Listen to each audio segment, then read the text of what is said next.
Bonjour à toutes et tous et bienvenue sur notre chaîne pour la présentation et le test de cette nouvelle venue, l'Amazfit GTS 2 qui vient donc prendre la place de la GTS 1 qui était un des succès de la marque. Donc on va partir sur une présentation de cette montre et ensuite un petit test et je vous dirai ce que je vous en pense personnellement.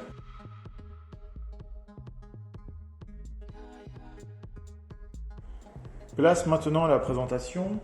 Alors, la GTS 2 est disponible en trois coloris. J'ai ici le premier coloris, le coloris gris, donc avec un bracelet caoutchouc gris et un aluminium, un alliage d'aluminium gris et le dos ici côté un peu céramique. Je ne sais pas si vous voyez bien à la caméra. Alors, il existe donc ce modèle gris, il existe le modèle noir et enfin le modèle, on va dire or, qui plus doré. Voilà. Alors, au niveau des caractéristiques de la montre, donc c'est une montre qui va faire un poids d'environ 25 grammes, donc elle est extrêmement légère. Au niveau du bracelet, donc je vous ai dit c'est un bracelet ici gris en caoutchouc.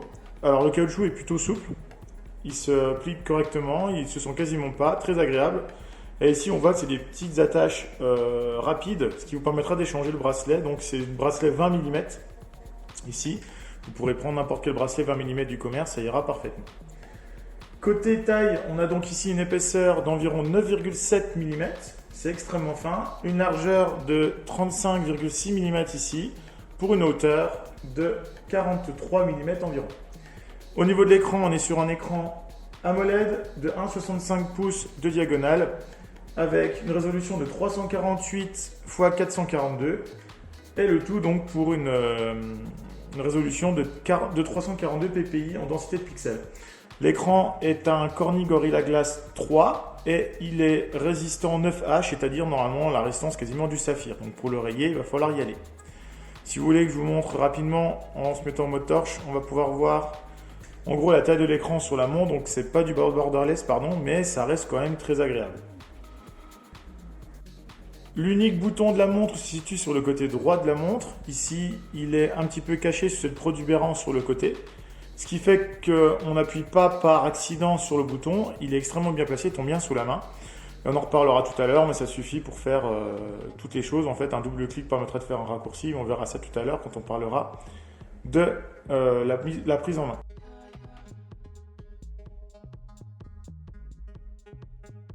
Passons maintenant au test de la GTS 2.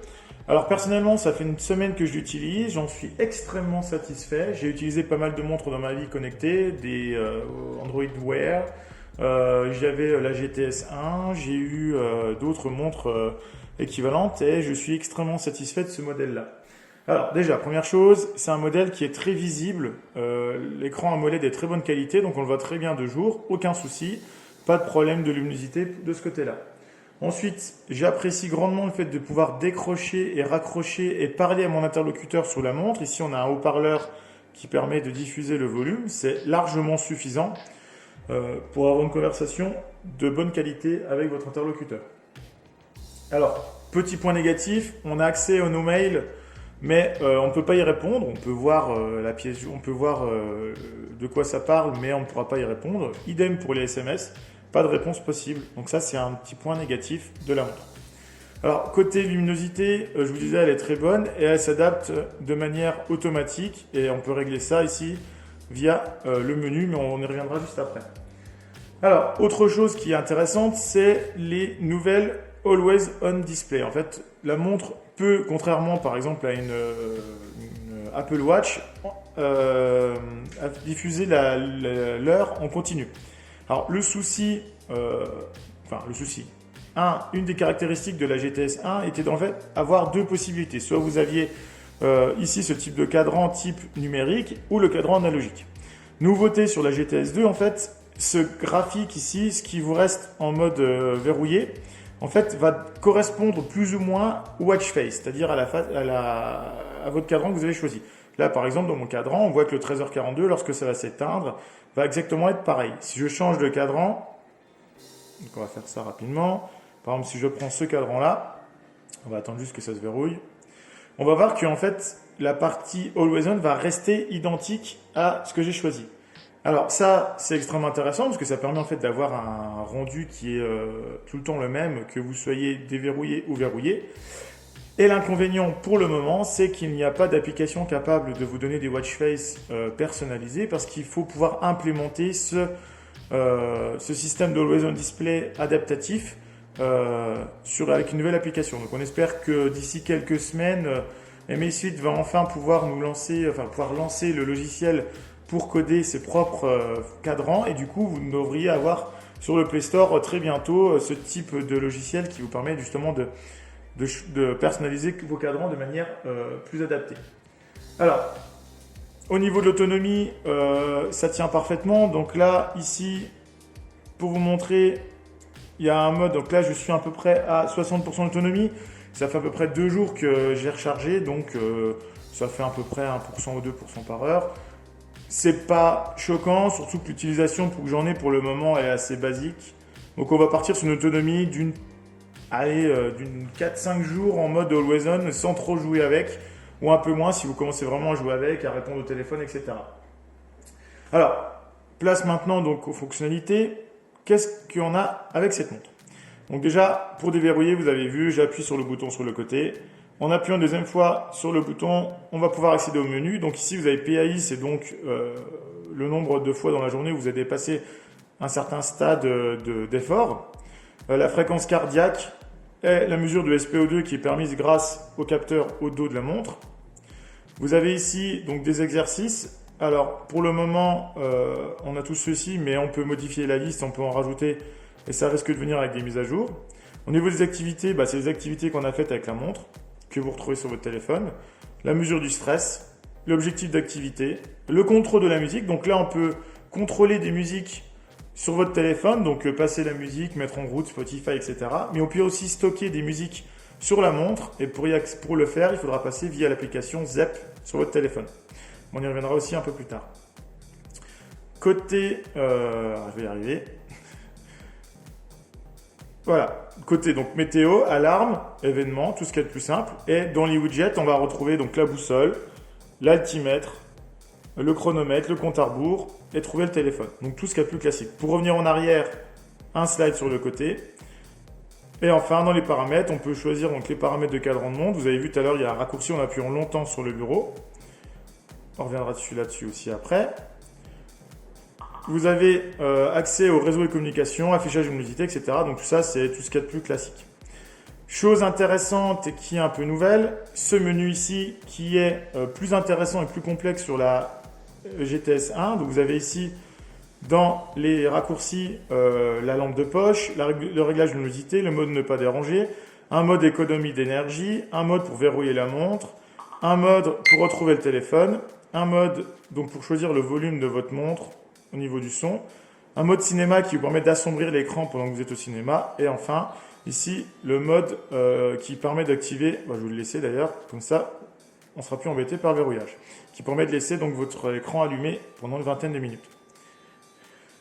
Autre chose intéressante, donc quand on slide sur les côtés, on a accès en fait à toutes les fonctionnalités rapides. Alors, les tuiles qu'on a en fait, qu'on parte à droite ou à gauche, c'est la même chose. Donc le nombre de PAI de la journée. Ici, un bilan sur le pas, etc. dans la journée. Ici, le capteur cardiaque, toujours pareil, avec un suivi dans la journée qui est réglable via l'application Zepp. La météo, l'heure, la musique, pardon, je vais y arriver. Et enfin, ceci qui est en fait un micro centre de notification avec ici une petite carte pour l'alarme, la météo. Vous retrouvez en fait toutes vos informations sur une seule tuile. Ici, donc, la fréquence cardiaque, l'objectif d'activité, la mesure SpO2, etc. Donc ça, c'est vraiment une carte qui n'existait pas sur la GTS 1.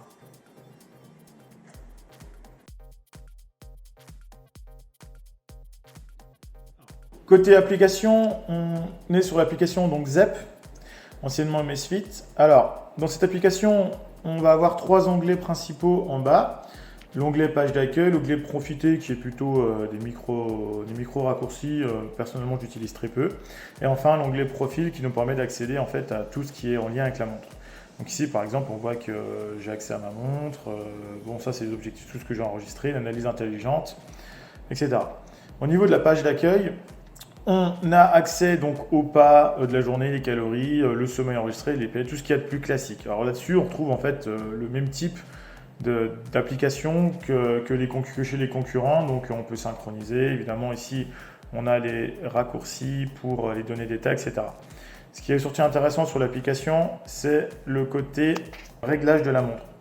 Donc vous allez dans mes appareils et là, vous avez accès en fait à tout ce qui va être en lien avec votre montre. Donc le store ici, vous avez accès au cadran. Alors il n'y en a pas une infinité pour le moment, hein. Comme je vous disais dans la présentation, dans le test, on est un peu coincé par le fait qu'il faut que Amazfit arrive à sortir l'application qui permet de faire des cadrans personnalisés. Pour le moment, ce n'est pas le cas, donc on est obligé de se maintenir à ce qu'on a actuellement. Donc vous en avez quand même pas mal, hein. Ici vous en avez pas mal intéressant, donc à peu près je crois que j'ai compté autour de 70 écrans pour le moment, je crois, de mémoire. Donc c'est pour l'instant, vous êtes trouvé votre bonheur. Au niveau des réglages, on a aussi accès aux notifications des applications une après l'autre. Et ce qui est intéressant, en fait, c'est qu'on va pouvoir choisir pour la vibration. Vous pouvez choisir, par exemple, que pour le côté appel, on peut, par exemple, choisir la vibration. Donc, il suffit tout simplement de partir sur... on va s'en créer un nouveau, par exemple. Hop, ajouter. Il suffira d'appuyer sur l'écran pour créer une vibration personnalisée et pouvoir l'envoyer sur la montre. Donc, comme ça, vous saurez, sans bouger le bras, en fonction de la vibration, si c'est un appel ou si c'est une notification. Ensuite, autre menu, celui de la santé. Donc là, vous allez pouvoir choisir est-ce que vous voulez la qualité de la respiration, le stress au cours de la journée, la détection d'activité, etc. Donc évidemment, si vous augmentez ici la fréquence de détection, vous allez forcément avoir une autonomie moins bonne. Ici, dans les paramètres de la montre, on va pouvoir trouver tout ce qui est en lien avec les écrans luminosité. Alors c'est là qu'on peut justement choisir est-ce que le style de cadran, est-ce que c'est un suivi personnalisé ou un cadran numérique ou un cadran aiguille.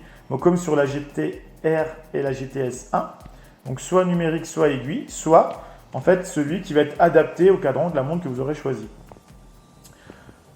Vous pouvez aussi choisir à quel moment l'activer pour pas qu'il s'active la nuit par exemple, pour pas vous déranger, la musique automatique, tout ça, tout ce qu'il y a de plus classique. Le verrouillage, l'emplacement du bracelet, donc pour savoir si vous êtes gaucher ou droitier, la langue du système, donc évidemment ça gère évidemment le français puisqu'on est bien sur une version globale.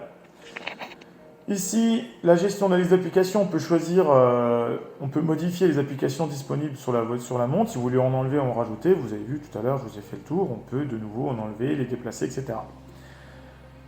Ici, on peut régler les paramètres du téléphone. Donc, est-ce qu'on veut permettre l'appel via la montre?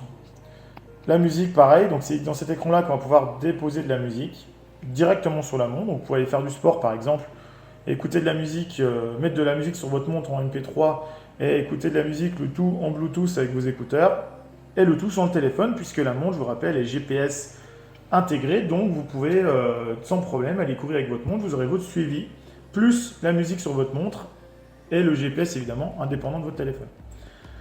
La météo, donc il vous donne ici les paramètres météo, l'alarme et le programme. Vous avez aussi un petit menu pour trouver où est la montre, savoir la visibilité, est-ce que vous voulez qu'elle soit visible ou pas en Bluetooth pour vos autres appareils. Ici, un petit réglage qui vous permet de partager votre fréquence cardiaque mesurée avec la montre sur d'autres appareils. Alors, j'ai pas d'appareil compatible, donc j'ai pas pu le tester. Limite contraignante, c'est juste pour bloquer la montre pour que personne ne puisse s'en appairer. Bon, normalement, on n'a pas besoin de le faire. Exécuter en arrière-plan. Donc là, il va falloir suivre ce qu'on vous indique à l'écran pour être sûr que l'application ne soit pas tuée par le système de manière à économiser de la batterie. Déverrouiller l'écran, tout simplement, quand vous avez votre montre, vous pouvez choisir de déverrouiller l'écran ou pas automatiquement. Donc, enlever les sécurités lorsque vous avez votre montre.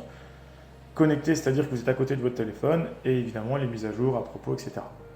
Donc on voit que c'est une application qui est simple, efficace. Moi personnellement, pour en avoir essayé plusieurs, de plusieurs marques, par exemple Huawei ou Zepp, je préfère celle de Zepp de manière personnelle.